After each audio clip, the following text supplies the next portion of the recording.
least from Rebecca was joining us on YouTube. I've given her the link, so hopefully she'll be joining us soon.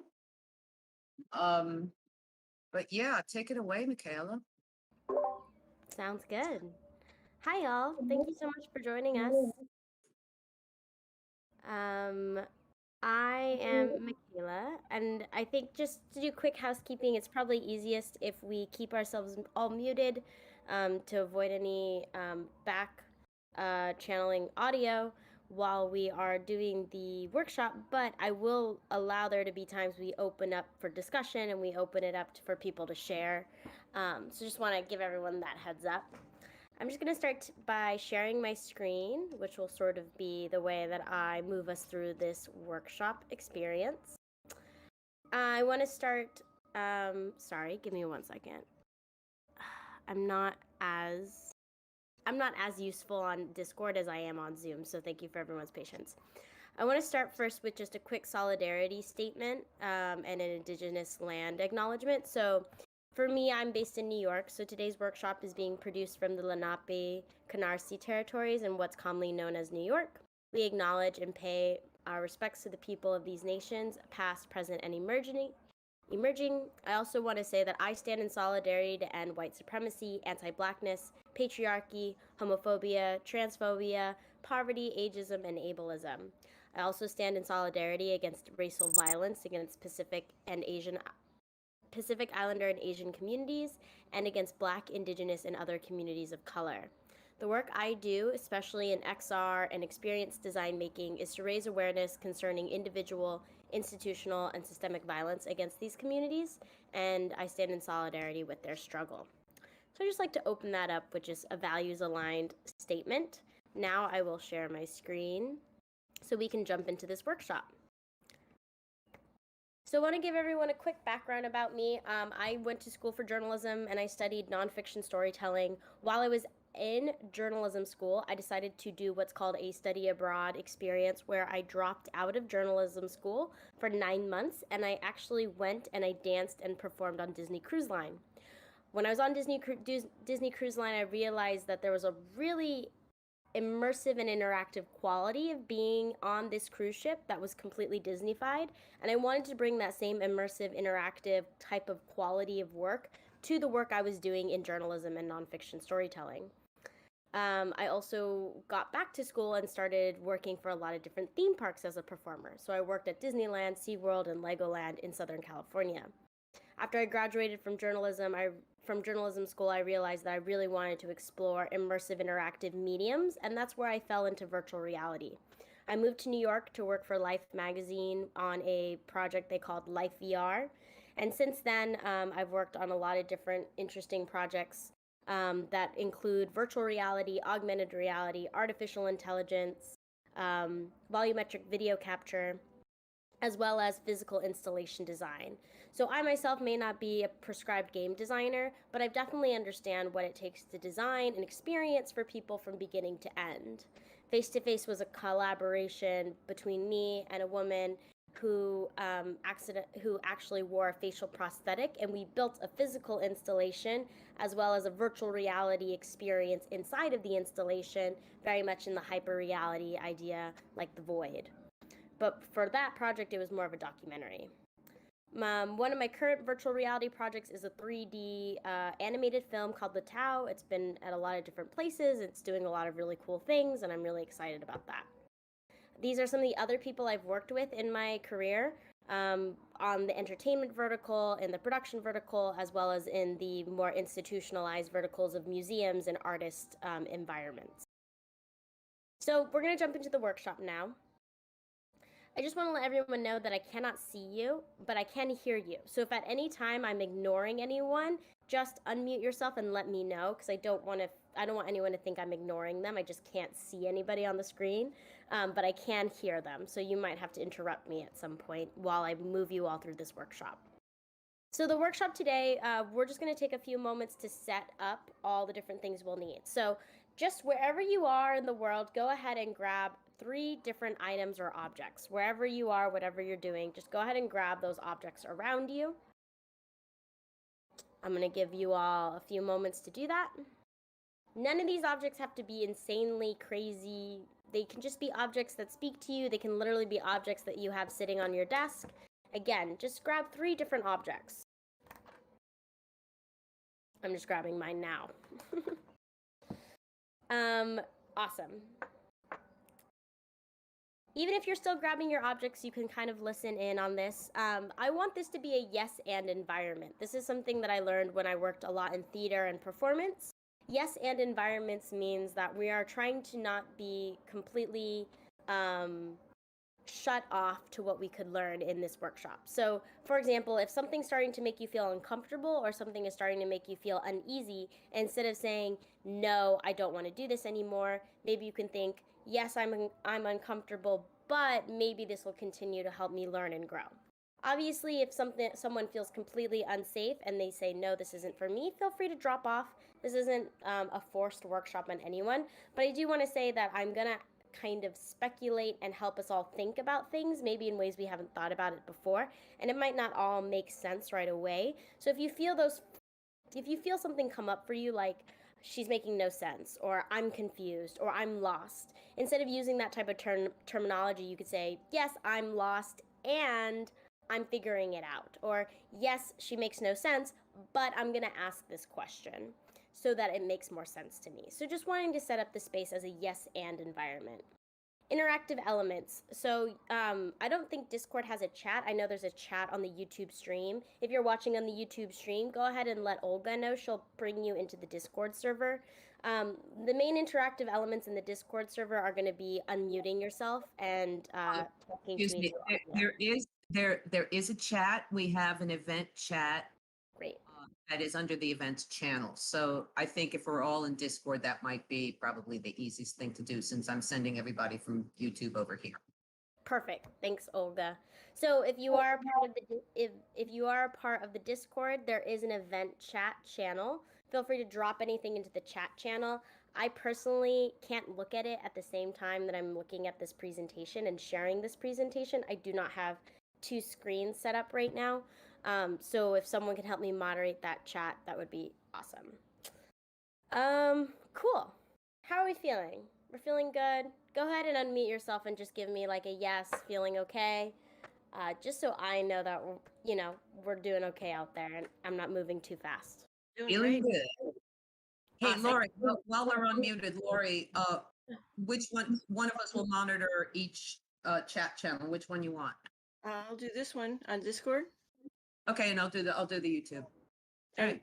Thank you for coming, Michaela. This is great. I'm looking. Yeah, isn't it awesome? I'm excited. Really great. Really new to me. Thank you, Olga, and thank you, Lori, for moderating the chats. You all are the real superheroes today. I want to first start this workshop with a little bit of breath work. This is just to bring us all into the space together and to center us.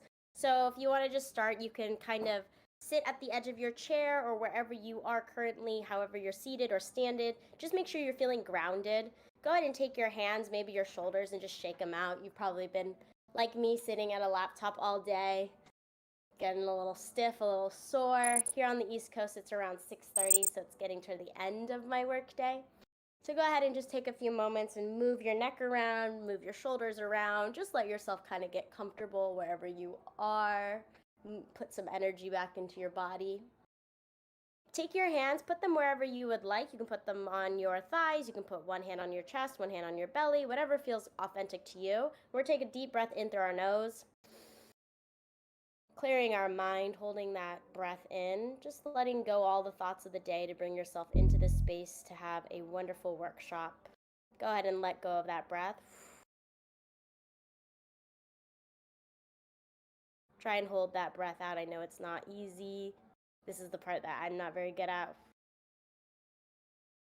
And go ahead and take another deep breath in through your nose.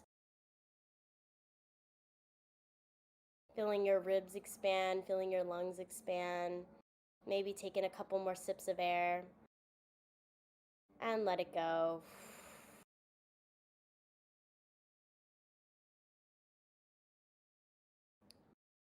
One more nice big deep breath in through your nose. And out through your mouth.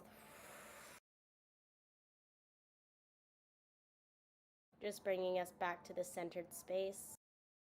And when you're ready, go ahead and gently open your eyes. Maybe you don't look quite at the screen again right away. Maybe you look around your space, take in your surroundings. Maybe you look up and over your laptop or your screen, take a few blinks, and then slowly bring your eyes back to the screen. Cool. I like to do that because I like to think that our bodies and our minds are connected.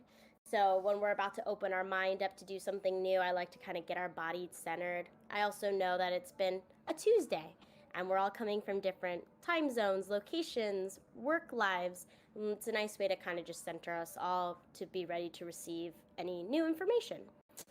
So we're going to start with discussing language.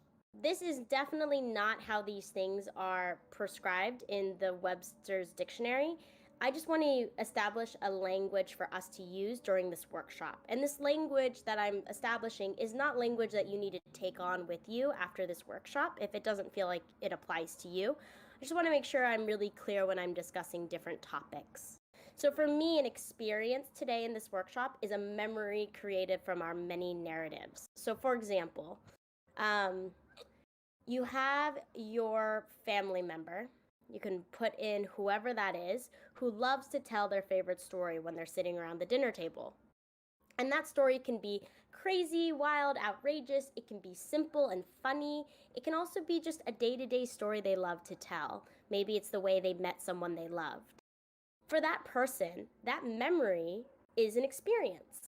And it's an experience that's been created from that narrative that they have about that moment, whether it was wild and outrageous, or it was soft and subtle, or if it was loving and caring and romantic. So, for example, a memory for me that I constantly tell people about is when I left school to go work for Disney Cruise Line. Because I left school and worked for Disney Cruise Line, it created a memory in my mind that I tell people. Memory is what I like to call an experience. So, experience is a memory. Now, what about a transformative experience or a transformational experience? This is a memory that changes behavior. So, let's think about a different family member. And that family member is absolutely obsessed with blank. Maybe they're obsessed with a certain fandom and they purchase and buy all the different things from that fandom. Maybe they're obsessed with a specific sports team, which in of itself is a type of fandom, and they buy and purchase all these things from these sports teams. So I'm assuming that that family member had some sort of experience with that fandom. Maybe you're thinking about yourself. My experience would be when I first watched Star Wars Phantom Menace as a second grader, I believe, in the movie theaters, which dates me, I know. And that moment, I had this experience that created a memory in my mind. And that memory was, wow, how incredible is this thing called Star Wars and this world called Star Wars? Well, not only was that an experience I had, but then I bugged my mother every day to either tell me a little bit more about the Star Wars universe, show me the other Star Wars movies that existed, or purchase a lightsaber for me. And that created a change in my behavior. I saw the world differently because of the experience I had with Star Wars. And that, to me, would be called a transformational experience or a transformative experience. So experience, transformative experience. The other three things we're going to be talking about today, which the three objects are going to really help us think about, is onboarding. So I know onboarding is a term that a lot of people use, and it describes a lot of different things. You can onboard someone literally onto an actual vehicle. You can onboard people into an experience. You can onboard people into your life. For me, onboarding in this workshop is going to say, let's establish the boundaries and the rules of the world. Whatever that means. It's a little broad, but for me, onboarding is helping people establish those boundaries and those rules. The second item that the second object today is going to represent is a story. So what is a story? Story is very broad. Again, none of this is Webster Dictionary. This is just how we want to establish language today. I think of a story as we've created the boundaries and the rules. That's the onboarding. And then anything we do inside of those boundaries and rules, that's the story that we're creating. So what's a great example of that? You have a yoga mat, right? And in the yoga mat, there's sort of these boundaries around the yoga mat. It's very it's a very iconic image of people doing yoga on a yoga mat. The yoga mat would be like those boundaries that you have. Now, all the different poses and the way you stretch on the yoga mat, that's the story you're creating on the yoga mat, but you're staying within the realm of that yoga mat and those sort of rules of that yoga mat. Whether that's you freestyling yoga and going crazy, or that's you taking a yoga class. Aftercare. Aftercare is the final thing we're going to discuss. Aftercare is the way we end the story. It's the way we end the engagement in the boundaries. Aftercare can look like a lot of different things. It can look like moving into the next experience, moving into a new platform, or even moving into a new dimension. So what does that mean, Michaela? A lot of people call this offboarding. I like to think of it as aftercare because it means that we are connecting people and we are taking care of people in a way with compassion and empathy that we might not have with this idea around offboarding. Offboarding to me feels very much like we're just going to throw you out, we're going to offboard you away from this story. Aftercare has a little more of a caring, sensitive, compassionate lens to it. So for example, after you finish your crazy yoga mat experience, whether you're taking class or doing it yourself, a form of aftercare would be you moving from the yoga mat to a shower. You're moving from a different dimension. You're ending the story on the yoga mat. You're moving to the next part of your process or the next part of your experience. This can be seen in a lot of different ways. Someone leveling up in a game, someone changing their environment where they're playing that game, right? They're moving from volcano to forest. So this aftercare, what is that transition from volcano to forest? What is that transition from yoga mat to shower? These are all these things we're going to just start thinking about and playing with. Are there any questions about the language in the chat, or if anyone has a question they would like to unmute themselves and ask before we move on? All good? Okay, great. I live in New York City. My window's open. We might get some noise from the outside. If it gets too distracting, let me know. I can shut my window. Cool. Prompt 1. Now we get into our interactive part of this workshop. So that was me talking a lot, as I tend to do, but now you won't have to listen to me talk as much. Uh-oh. Let's try again. Can you see that now? Yes? No? Still seeing the video view in Oh, the apartment. great. Okay, let's try again. Go live. How's that? Can you see my slides? I'm not seeing slides. Is anybody else? We're seeing you basically. No, we're just seeing your, all I'm seeing is your screen. My screen. Okay, let's try. Yeah, yeah, like the screen from Discord. How about now? Now, yes. Perfect. Okay. Have you been seeing that this whole time? Yeah. Yes. Yes. Oh no, that's so embarrassing. No, you've We're- been Okay. delivering great. We're gonna pretend that I just talked through all of these beautiful slides for you all. Hot mess. Where are the slides? I'm not seeing them. No. I'm on I the chat. am. I can see the slides. On the close the stream you had and open it up again. That's what I did. Maybe that was the trick. Watch stream. Okay, thank you. You have to click on watch stream. Yeah. Thank you for saying that. I'm new to this too. Sorry about that. Where is watch stream? Go to the event voice channel, like Yeah. hit the actual voice channel. Okay. And one of the icons should be watch stream. Okay, I'm on that. So I can't monitor the chat, it would seem, while I do Yeah, this. yeah. So at this point, you can't do both. Okay, so I'm not monitoring the chat anymore. Okay, and I'm also participating. So we've Everybody got stuff, so if anybody wants to, yeah, I'll check periodically, but I'm not doing it all the time anymore. Okay. Okay, that sounds good. So I'm- if someone doesn't feel comfortable unmuting themselves, feel free to drop your question in the chat. Just know it's not going to be potentially answered right away because the moderators aren't checking the chat the whole time, but it will get answered. If you absolutely have a burning question that you need to have answered or share that you would like to share, feel free to unmute yourself. Does that feel like a good way to move forward? I think that works. Awesome. Cool.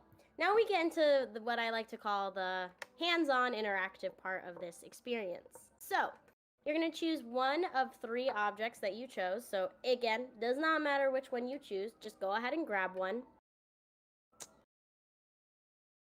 And the prompt is, begin to think about this object that you have. How would you explain this object to someone who lives in a completely different universe, has a completely different culture, has a completely different ideology, background, and history? So if someone had no concept of what planet Earth is, and if someone had no concept of how things work here on planet Earth, how would you explain this object to that person? So go ahead and take a few moments and think about that. I'm going to lead us through a breath exercise to help center ourselves. So go ahead, you can have that item in your hand, and I'm just going to allow you to close your eyes or ask you to close your eyes and just take a couple deep breaths in through your nose, out through your mouth. Think about the texture of the object. How does it feel in your hand? Think about the use of the object. How would you describe it using verbs?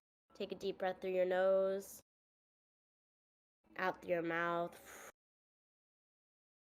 How would you maybe demo the object to help someone understand or something understand it better? Awesome. Gently open your eyes. Take a few more moments just thinking about the object you have. Okay. So I'm going to share. So on Earth, we use this thing called our ears. And our ears help us hear noises. Noises are sound waves, or they're things that you can listen to using your ears. These are what's called headphones, and we put them inside of our ears so we can listen to different things. You can listen to people's voices, you can listen to music. These headphones are what we call wireless because they don't plug into anything. They're connected through a system that sends signals to other systems.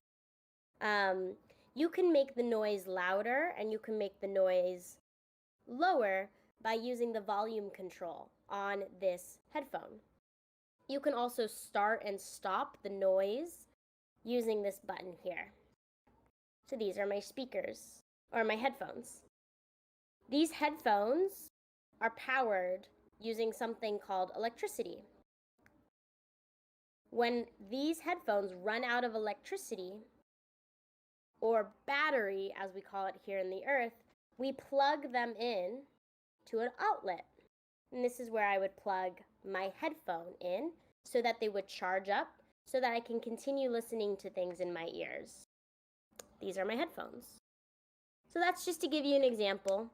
Probably didn't do it perfectly. There's probably still a lot of things that I don't know or someone who doesn't know Earth would ask me questions for, but that was me trying to give as detailed of background and thought process around this thing that I chose.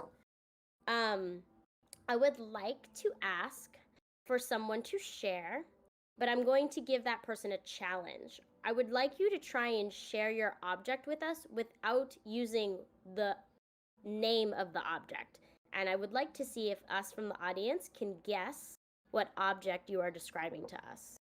So just a little challenge. Would anyone like to share?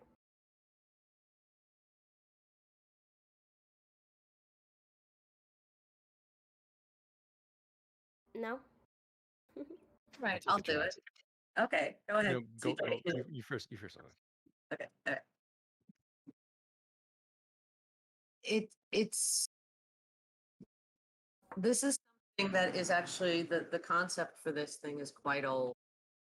And we have something in order to see objects, we use light that photons that go into our eyes, and that's how we see. Otherwise, if we have no light, we cannot see.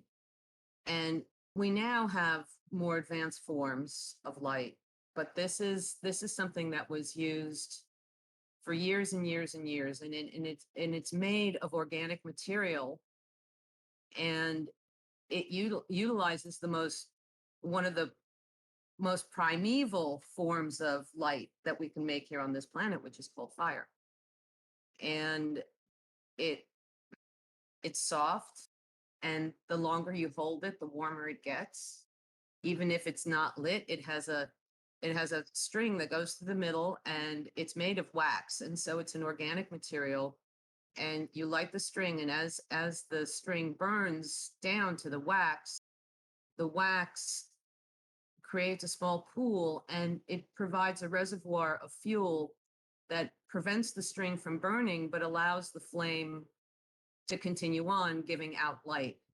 And in this way, people long ago, before we invented the kind of light forms that we had, could have light when it got dark outside without burning their houses down. That's pretty much it. I think it's pretty obvious what it is, but that's how I would describe it.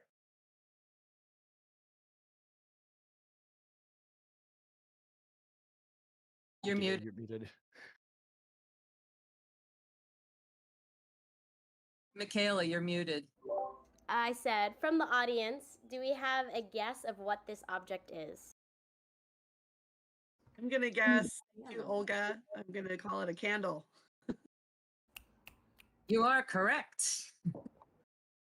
That was beautiful. That was wonderful. Thank you so much for that share. Does anyone else want to give it a go? I'll give it a try. All right. Okay, so I have a form of instrument that is not so much musical, but produces a very distinct sound. And it uses the human body and many of our features, like hard teeth and a soft mouth, to produce its sound. It's built from two pieces of metal, one very hard and rigid, and the other lighter and flexible. I understand that, perhaps erroneously, I haven't studied the history of it, but that it was played by people who shepherded animals, and has since become more associated with a form of entertainment that arose in the middle of the 20th century by human timekeeping, when people took hand-drawn pictures and played them in sequence, in quick sequence, in order to produce what appeared to be an animated experience or viewing opportunity. And if I may, I'd like to try and give a sample of the sort of sound it produces.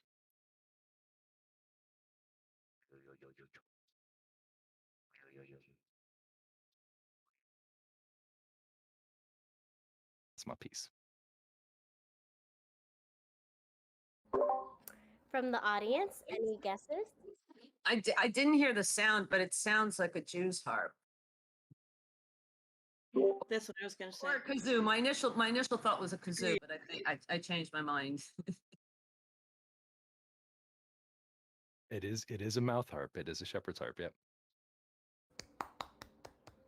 Nice. These are wonderful. From the audience, is there anything you've noticed that have helped contextualize the object?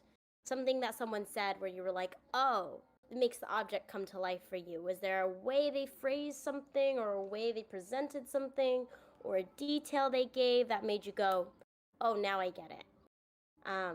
Would you like to share? For me, it was easy because I thought it was a kazoo because that's also two pieces of metal. But when he placed it in a historical context, and he, that it was, shepherds, and then, and so the history goes, it's like Middle Eastern shepherds are using it. So for me, I'm like, oh, that's what it is. So that's, but you know, I don't, if I was an alien, I wouldn't really know that. Totally. I mean, for me, it was the sound, but same thing. I mean, if I'd never heard one before, I wouldn't know quite what it was. But the description of the two parts, the soft and the hard, and that, and the music and so forth, at least gave me a picture in my mind of what it might look like. And for Olga, it was really when you started describing the look, the dimensions, and the look, and the feel, and the softness, and the materials, and then the function. I think that was really what nailed it, because it could have been a flashlight or it could have been something else, but yeah. Yeah. Well, a lot of times, whether you're creating a game or you're creating a piece of music or you're even creating this idea of whatever art form you might have, a lot of times we have to use these kind of tools of onboarding. And I think for me, when onboarding gets to be really rushed, when it becomes really hectic, when it starts to feel like the creator just assumes the audience knows what they're talking about, that's when onboarding can become very confusing. And that's when onboarding can really become this thing that we just look over. We just assume everyone knows what a shepherd's harp is. We just assume everyone knows what a candle does. We just assume that everyone knows that these are just headphones.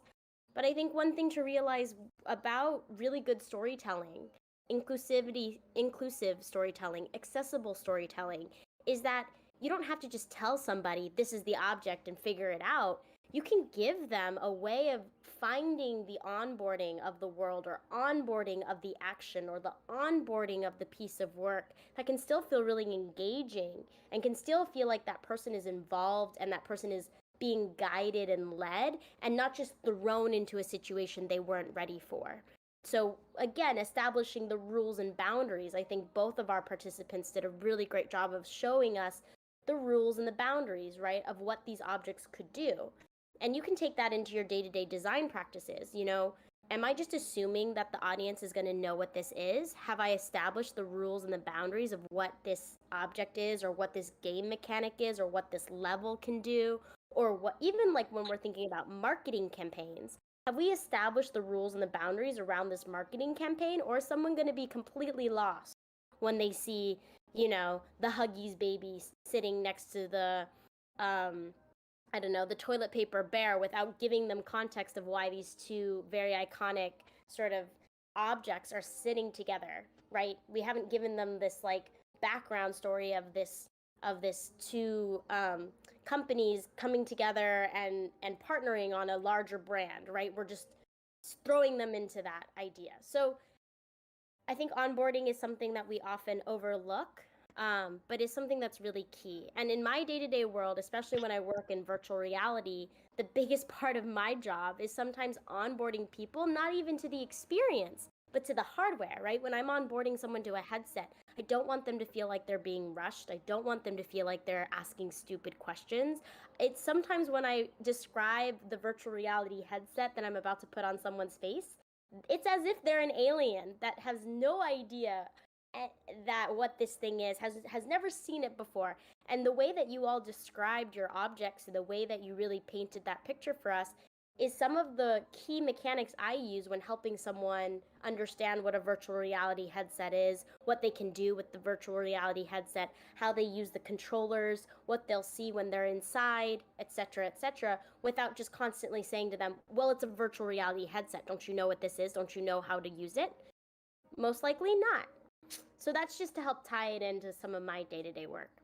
Any questions, comments, concerns so far where what we've covered so far in the workshop?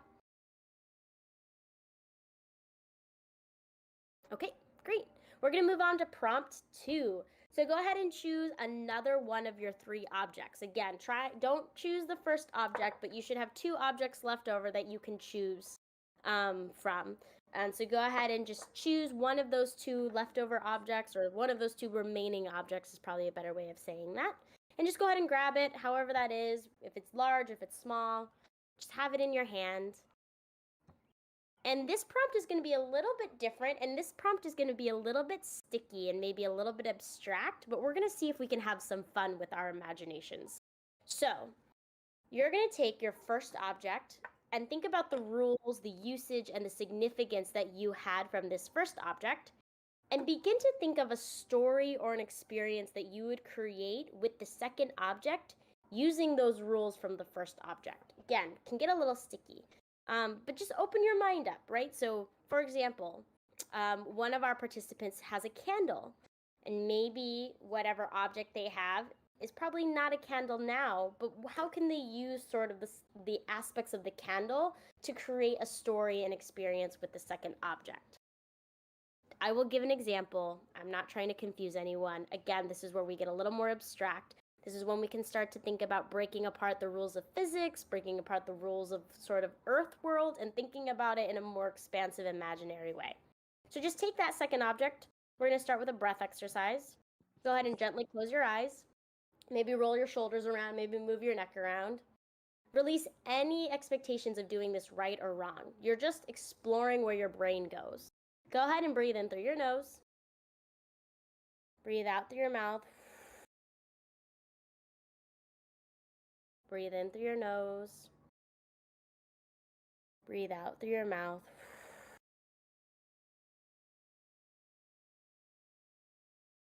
Last time, breathe in through your nose.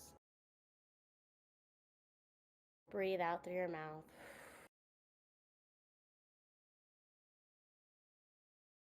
And just take a moment. Maybe look at both objects side by side. Maybe take a moment to really look at your second object. Think about all the different things you can do with that second object. Think about the way it exists in the world, and then think about the way you can start to break apart that existence and move it closer to sort of what you created with the rules you had in your first object. Again, there's no right, there's no wrong, there's no perfect way of thinking about this. This is everybody's interpretation.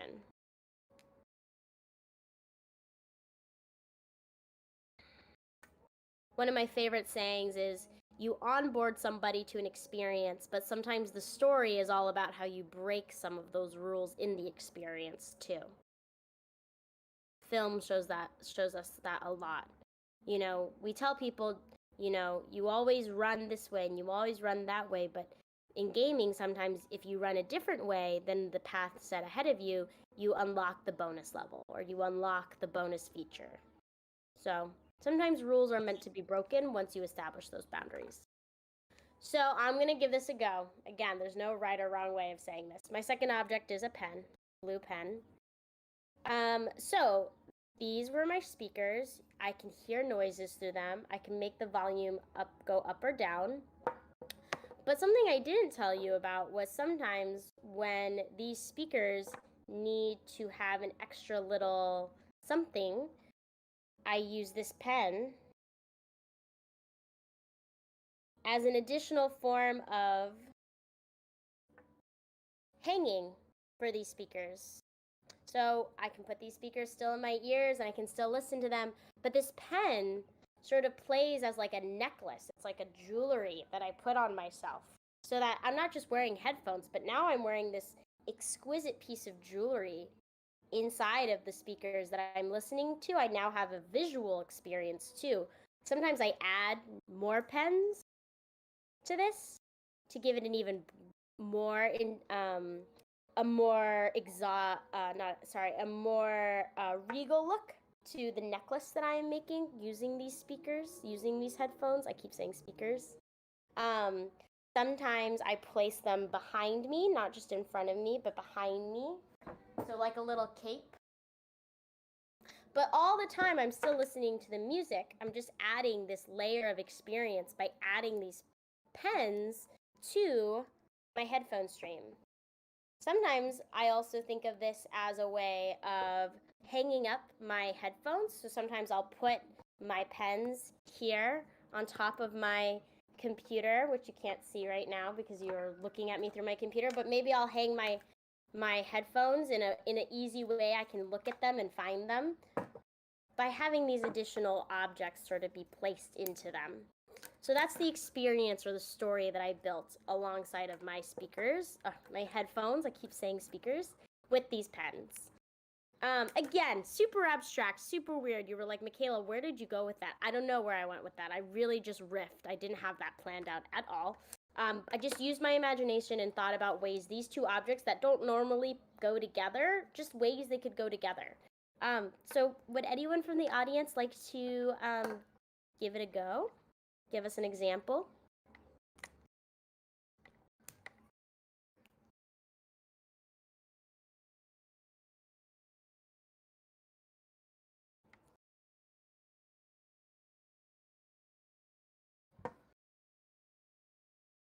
Okay, I'll give it a try.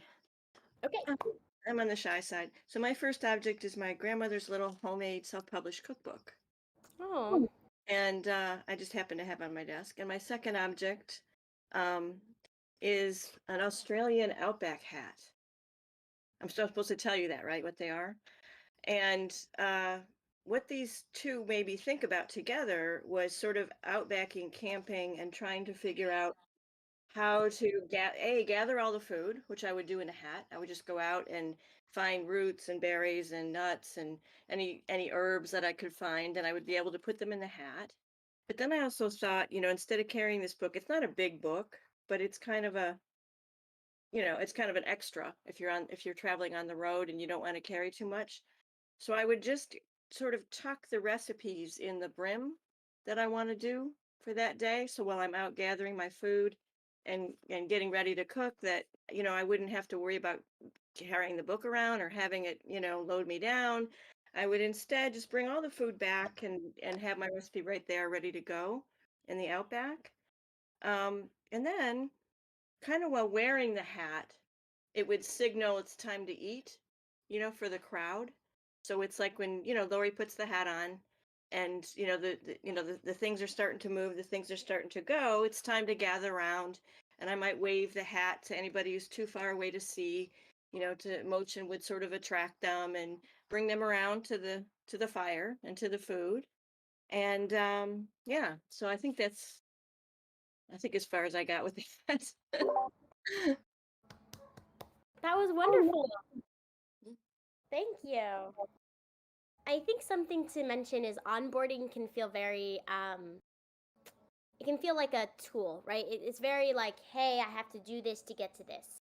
But the story can feel so rich and wonderful and useful. So for game design, right, once you teach someone to run, jump, slide, kick, whatever it is you're teaching them how to do in the onboarding process, then you can blow the world up around them where now suddenly they're running to collect coins, and now suddenly they're exploring this jungle environment, and now suddenly there's these crocodiles moving and trying to eat them. And the story, that experience that you're building, that's the richness. The onboarding can feel very like, this is so arduous and can feel very stagnant. But when you have really good onboarding, that's when you are able to have really amazing story. So thank you so much for that example, because what I feel like you really showed us was, you had this cookbook, and yes, I'm sure the cookbook itself could have been a story we had, but by having the cookbook involved with the hat and really saying, here are the rules of this cookbook, and now how am I going to make this hat, this Outback hat, come to life? And sometimes we get this problem as designers, right? People will say, like, make apples and oranges feel like they fit together, and you're thinking, well, how am I going to do that? I mean, I think this is a really great way of thinking about ways of doing that. You tied in the cookbook perfectly with building the story about you going out, you having the hat when you're cooking food, bringing people around towards you, using the hat as like a little storage space for that cookbook so you can bring the recipes with you. I just think that was a really beautiful portrayal. So thank you for that, and thank you for sharing that with us. Anyone else want to give it a share?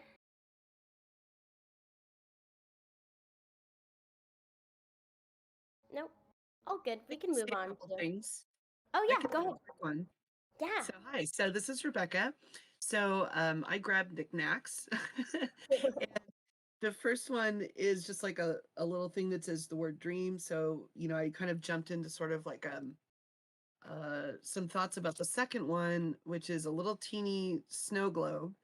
And so I was looking at the snow globe and thinking about virtual reality, and there's a game experience called The Fisherman's Tale, which you kind of get to go small into like a dollhouse kind of environment, and then you get to jump out of it and go big, and you can kind of manipulate different things based on what environment you're in. And so I just kind of had this, it wasn't anything specific, but just a vision of kind of like, it's usually a snow globe is like someplace you've been or someplace you want to go.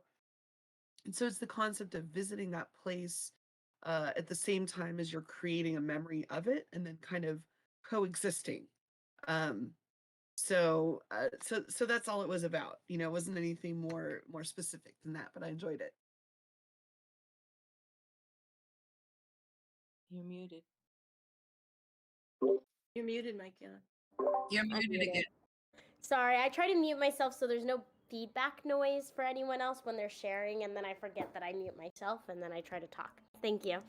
So, I mean, I love this idea of like you taking the literal idea of the word dream and applying it to the snow globe, right? So like the dream is almost like the way in which you're able to jump into and become a part of the snow globe, right? You play with what you can do with that snow globe using the onboarding, right? So if the onboarding is, dream anything you want to dream, and then the story is here's a snow globe, right?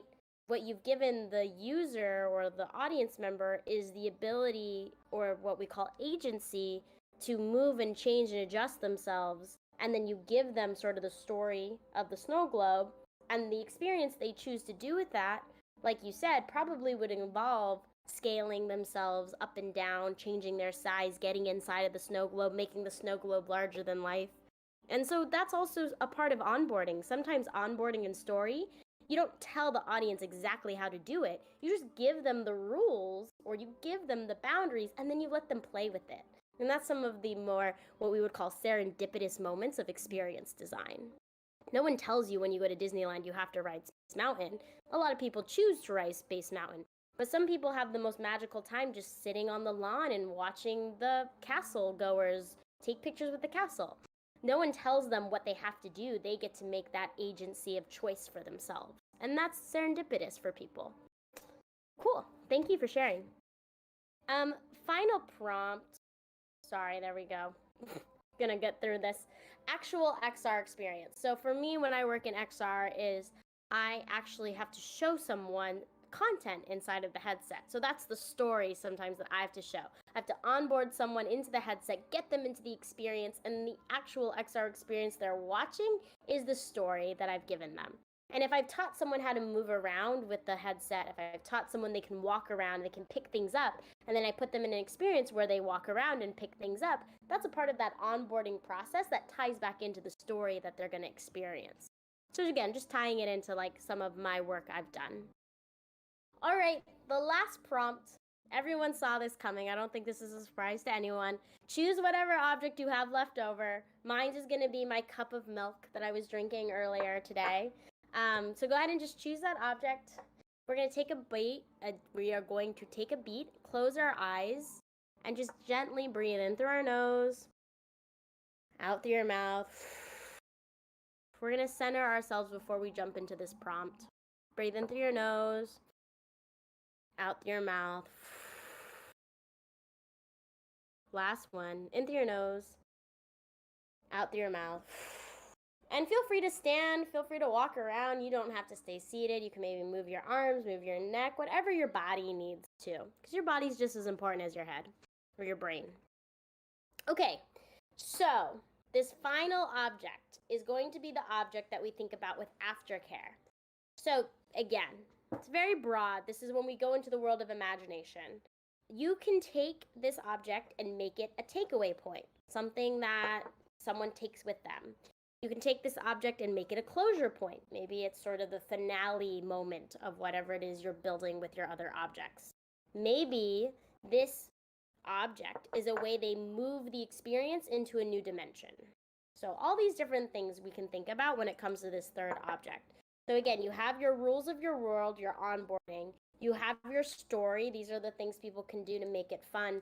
How does your third object either continue to expand that storyline? How does it become something that closes the storyline? Or how does it take the storyline into a broader dimension? thinking of it as like going from level 1 to level 2, thinking of it as, you know, with a takeaway experience, someone could say, oh, I didn't realize, you know, that Disneyland sold Mickey Mouse ears. I want to purchase Mickey Mouse ears. And so even though they're walking away from Disneyland for the next 6 months before they go back to Disneyland, they've bought these Mickey Mouse ears as takeaways, right? As souvenirs, we like to say. So again, play with this third object, start to think about ways it can feed into any and all of these sort of ideas.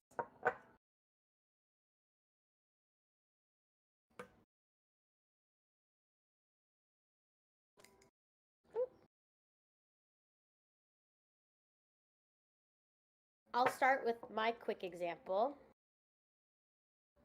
So I'm listening to this music, right? And I have my pens, and I really like to decorate my headphones with these pens, and I like to play with it. Sometimes when I'm feeling extra rebellious, I'll use these pens to write messages to myself on my headphones while listening to music or listening to podcasts. But unfortunately, one day I was drinking out of this cup and I had an accident where these headphones fell into the cup. And now I need to purchase new headphones. And so, unfortunately, these headphones don't work anymore, even though they were my favorite headphones, because they landed into this glass of milk that I was drinking. And now I can only hear out of the right earbud. I can't hear out of the left earbud. So they still work, but you have to listen to music with both ears, right? So yeah, now I'm working on potentially getting new headphones so I can replace these ones that only work on one side, and maybe, you know, I'm gonna get the headphones with that are red. Yeah, I'm gonna get headphones that are red, not black. I mean, black's cool, but I'm really trying to bring out my Sith Lord, and I really want red headphones. And, you know, maybe I'm not even gonna get this style of headphone anymore. Actually, now that I think about it, I want a different type of headphone that actually like sits on top of my ears. They call those over the ear headphones. They have these big things that come up and over the ears, but yeah, all because of a glass of milk. So that was a way I expanded my story into a new dimension. I had a closure point with my previous onboarding, but I expanded that into a new dimension using this glass of milk. So again, no right, no wrong, up to everyone's interpretation. I know we don't have a whole lot of time left, so I just want to ask if anyone would like to share. Feel free to. We might only be able to have one person's share instead of two people share, because I want to be cognizant of everyone's time, because it has been almost been an hour. So just want to preface. But yes, would anyone like to share?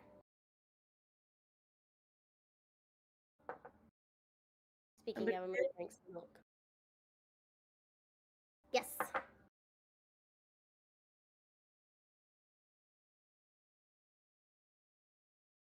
Okay, well, if nobody else does, I'll just do my little story.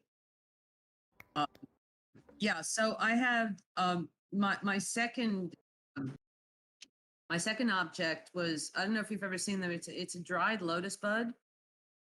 I have like a bowl of these dried objects, and it's kind of old, so it's lost most of its seeds. And I was thinking, you know, wow, you know, I could take that candle and I could melt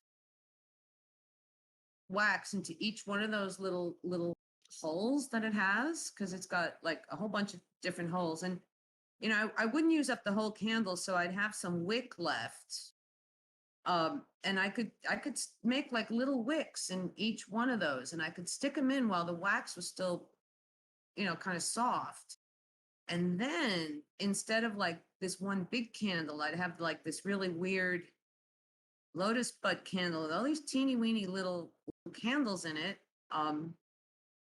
Rather flammable, but nevertheless, but that's the problem, you know, it's like you have to hold it up. And then because it's got a pointy bottom, so it doesn't stand up by itself. And then my third object is this roll of twine that you know, it's like that cotton twine you use to wrap roasts with. So,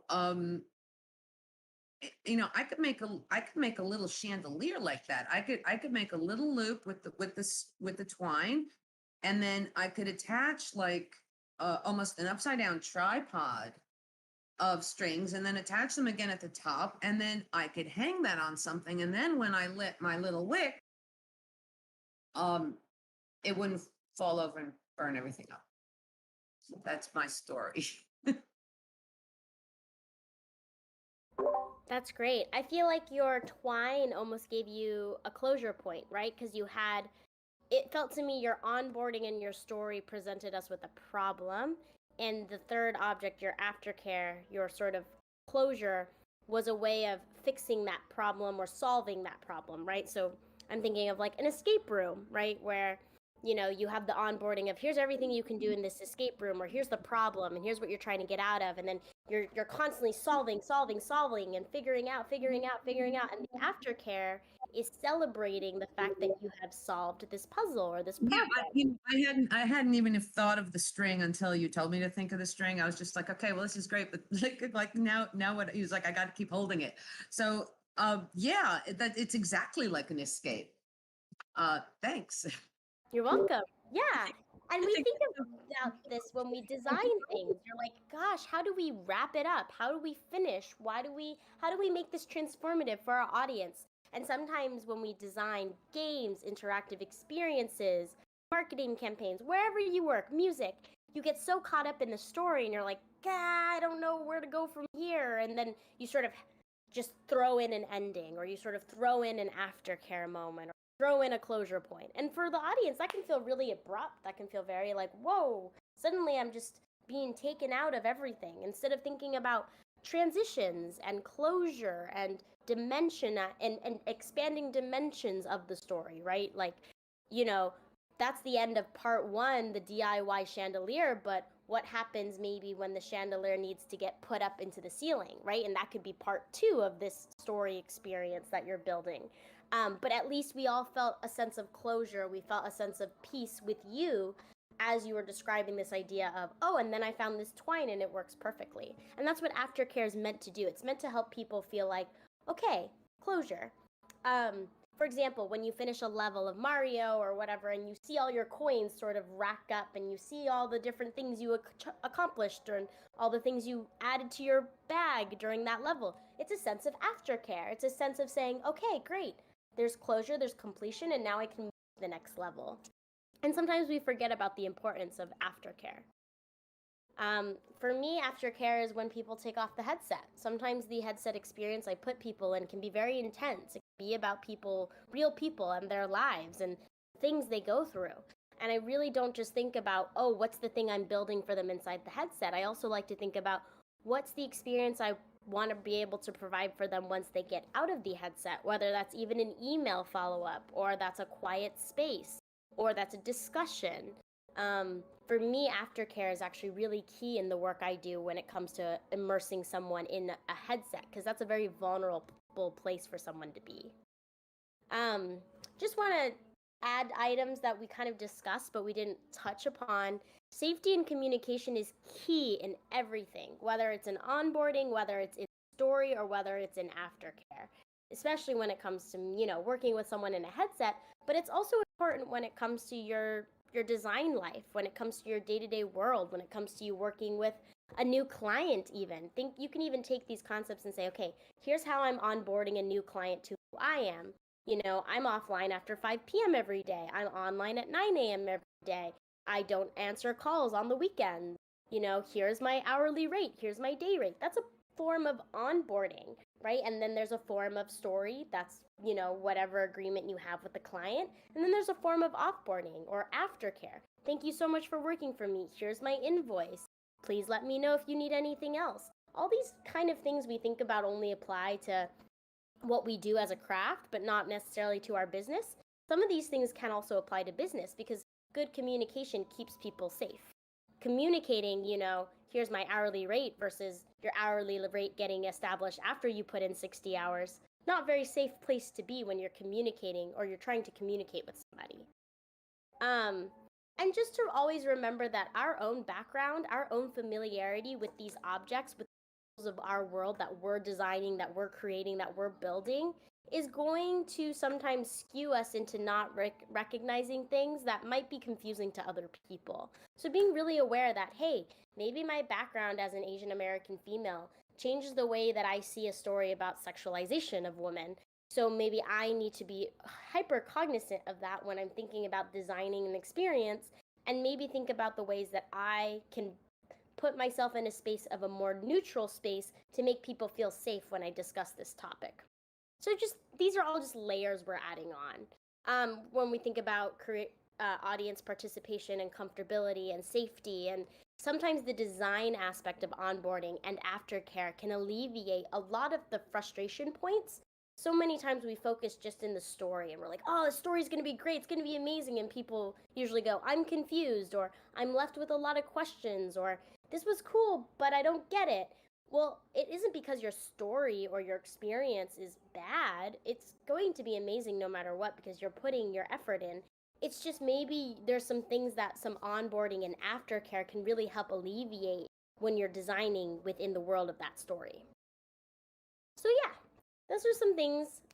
We talked about apps, we talked about website, we talked about gaming, graphic design, campaigns. This is all of it. It can apply across the board, the three ideas of onboarding, story, and aftercare, and the way we're thinking about bringing people in at the sort of level as if we don't assume they don't know anything. We assume they don't know anything, and that's okay.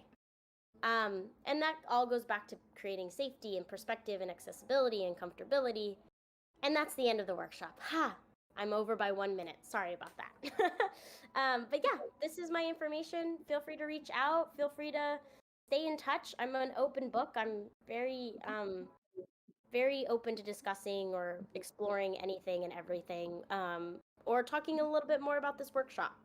Any feedback would be great. I know sometimes it's a work in progress, so happy to discuss more. And thank you so much for coming and attending and for your time today. Thank you. Thank you. That was amazing. Thank you. Very much. Thank you. Appreciate it. Keep it.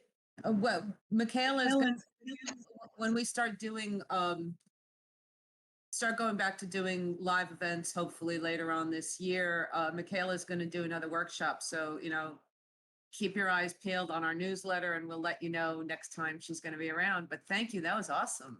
Also, in a great plug, Games for Change, you're going to be presenting at Games for Change as well, if anybody's attending the pre-workshops.